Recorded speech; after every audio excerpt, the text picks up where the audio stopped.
Havasu? Oh, Jim was coming through on a troop train on the way to Korea in 1950.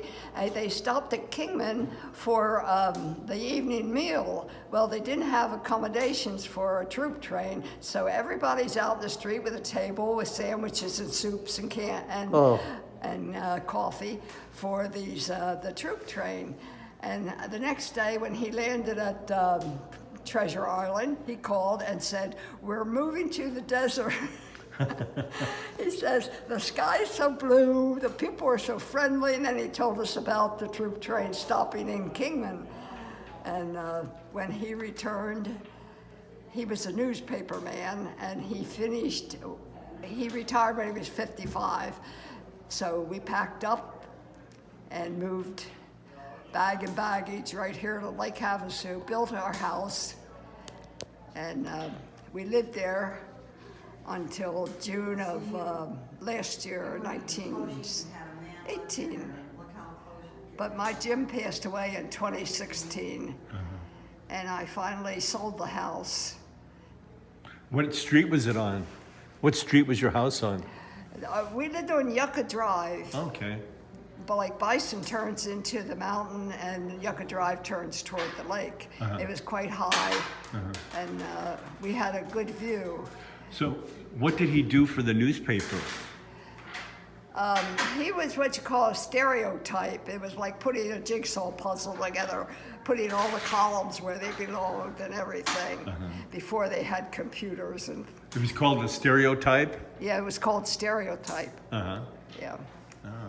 And when he came here in the 50s at Kingman, you had an idea from then on that when he retired, you wanted to move here. Yes, Is that it? but we were down to the employment agency, and everybody said, "You're overqualified. We have no work for you," to my husband.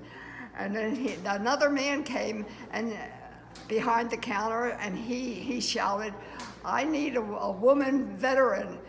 I put my hand up and said, "I'm a woman veteran." So I got a job in a linen, waterbed linen factory. Where? And, What city?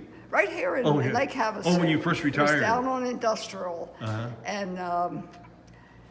And I was there to learn how to sew these big, giant, it looked like a real big pillowcase, which happened to end up as a quilt. And I was sewing on an industrial, and I never knew what end of a needle to use. And I learned fast. Putting these, it looked like a giant pillowcase. I said, then they would fill it. They would go down the line, assembly line, until it was finished. It was a quilted bedspread. How long did you do that? Well, they closed. It was more or less seasonal. It was busy before Christmas. And then I got a job at the McCulloch chainsaw bar plant. Oh, you did? Cleaning the blades. And all this black stuff was coming up on you, all over you, and I demanded Goggles? mask because I said, I'm not standing here for 8 hours and breathing that black stuff as I'm cleaning these bars. They call them bars. What were they? So The bars, what were they? they were the blades. Oh, the blades? Yes. And For the chainsaws. Were they the blades for the chainsaws? yes. And I would be putting them through a machine to make them polished. Okay. And so then I demanded a mask for my nose and mouth. So they went over to the drugstore downtown someplace and came back with a box of face masks. But the rest of my face was turning black from this black stuff. And once there was visitors came to visit, men who came to see the plant, and they looked at me with all this black in the mask, And I took the mask off, and the rest of my face was white, like it should be.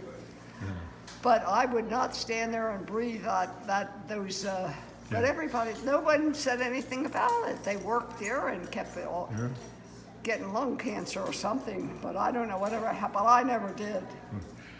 How long did you work at the chainsaw company? Do you remember the years? Not till I retired at 62. And I was 58 when I got here, so 3-4 years. But like I said, it was seasonal. It wasn't. What is your date of birth? What is your date of birth? What was September the 8th, 1923. Okay. And did your husband ever get a job when he retired here? Yes, he was cleaning swimming pools. Oh. And they couldn't find anything else for him to do. He was overqualified. But he did have a fairly good pension from the newspaper that he worked for.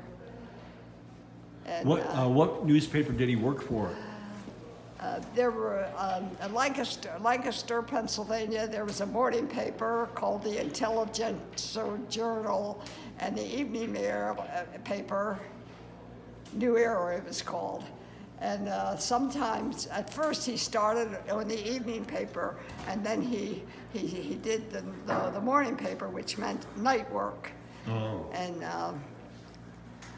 but he worked until he was 55, retired, and moved. Could you spell the name of the paper, the name of each paper, the morning and the evening paper? Intelligencer Journal. I can't tell. It's intelligent. That's all I knew. Intelligence. And then the evening paper was called the New Era. New Era. ERA. Yes. Okay. Good. Good. And they had a Sunday news that took in news from 3 cities: York, Lancaster, and another one.